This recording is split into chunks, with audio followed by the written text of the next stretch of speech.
kush është zyrtari milioner me kripto dhe shtëpi luksoze.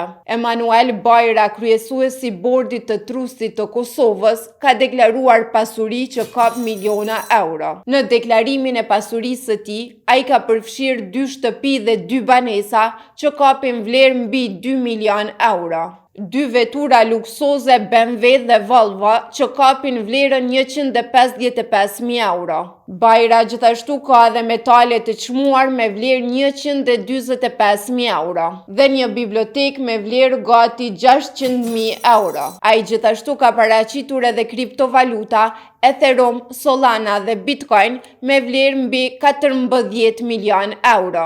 Bajra gjithashtu në deklarimin e pasurisë së tij ka paraqitur 420.000 funta cash me vlerë si kursime dhe 158.000 euro cash si kursime dhe të ardhurat të përbashkëta.